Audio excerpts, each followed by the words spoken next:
דוד. זאת מצית שלי, אתה יודע. זה לא. אני גם הורדתי ממנה את הארנב. דיברת עם קסניה? בוא נראה אם תצליח. מה אמרת? לא דיברתי איתה, דיברתי עם שיישון, ואז אמרתי, תגידי למה שאני אוהב אותה, ואז קסניה אמרה, ומה איתי? אמרתי, אני אוהב אותך מאוד, חיים שלי.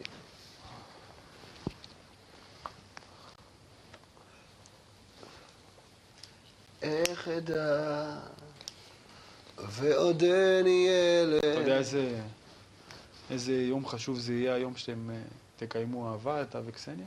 איזה... אתה יודע איזה לחץ עומד עליך? שומע, זה הולך לא להיות... פה. אומרים, זה יקרה פה? זה יקרה בחוץ וזה ייגמר תוך 3 שניות. הוא יעשה 5 על 1 לפני.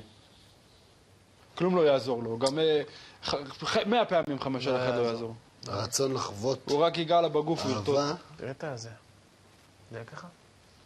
הקיר השני? כל הזמן? הרצון לחוות גוף של אישה שאתה, או של גבר שאתה, כאילו, איתו במערכת יחסים, כאילו, אתה יודע, עד שזה קורה, זה מהמם, ואני תמיד אומר, כאילו, זה כמו מרק. אמא שלי תמיד אמרה לי, מרק, ככל שהוא יתבשל יותר זמן על הגז, הוא יהיה הרבה יותר טעים. כן. אני וטני אז ככל שדוחים את זה ודוחים... חודש רק דיברנו. רק חברים. רק יצאנו, דיברנו. ואז זה היה כאילו פפם. זה כאילו היה שיא. כן, שמע, יש בינינו משיכה מטורפת, אז זה תמיד היה שיא, אבל זה רק נהיה יותר ויותר טוב. אצלנו. כשאתה נמשך לטני, אתה נמשך... טוב, היום זה כבר לא חוכמה, אבל כשנמשכת לטני, אז נמשכת לאישה או... כן.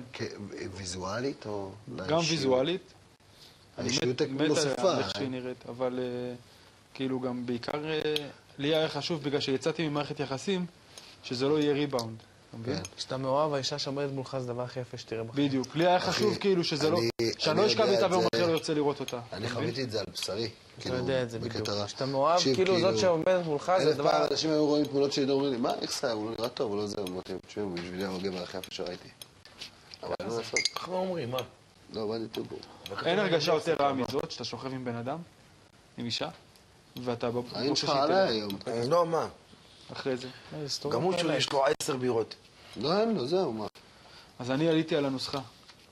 אתה צריך קודם כל לבלות איתה, כמו חבר, לבלות איתה. על מה אתה מדבר? על מערכת היחסים או על בחורה שאתה פוגש בבר? לא, אני לא עושה... אז ברור שבחורה שאתה מוצא לנהל מערכת יחסים, אני לעולם לא אשכב עם בחורה בשבועיים 3 הראשונים, אני רוצה את המערכת יחסים. מערכת יחסים. כן. תכלס. כן. אני לא ואם זה בא ממנה? רגע, אבל שי, אתה אומר פה דבר שזה מחזיר אותנו לשיחה הקודמת. נו.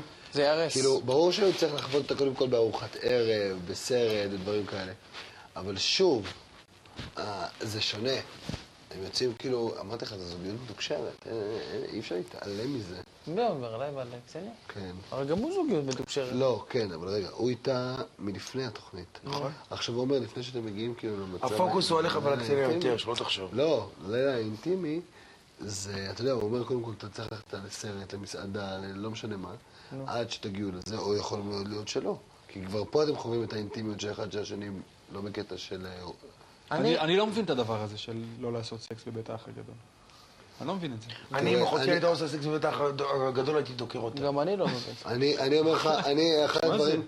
אני אמרתי מההתחלה. למה, מה יש בזה? אני בחיים לא אעשה סקס בטלוויזיה. אבל מה זה? לא, אם היא באה בתור בת זוג שלך, כן. אני? אבל זוג... לא רואה בזה מה כלום. הבעיה? מה? אני לא רואה, אני מבחינתי... אתה מכיר את גיל 15? אני לא אוהב את זה. אתה מכיר שעושה לך ככה? מי זה? שם בחורה? אתה כל הזמן אצל ההורים, זה לך ככה. לא יכול, אני לא יכול לסבול את זה. אני יודע, אני במקומך, אני לא הייתי מסוגל לסבול את זה. אין, לעשות זה שווה את זה, אחי. אני מת עליה. מ-1 עד 10? מיליון, אחי. מה זה? כולם בני אדם. כלומר, כל מי שבעולם הזה הגיע לפה דרך יחסי מין. גם מי שיושב בטלוויזיה ורואה, הגיע לפה ומקטר. דרך יחסי מין. מה הבעיה בזה? אני לא מבין. יש מקום, יש... אין בעיה, אף אחד לא אומר שזאת בעיה. אני אומר שכל אחד מהמקום שלו מדבר. אני אמרתי את זה גם לאח, אח שאל אותי לא מעט, עוד בהליך. אמר לי,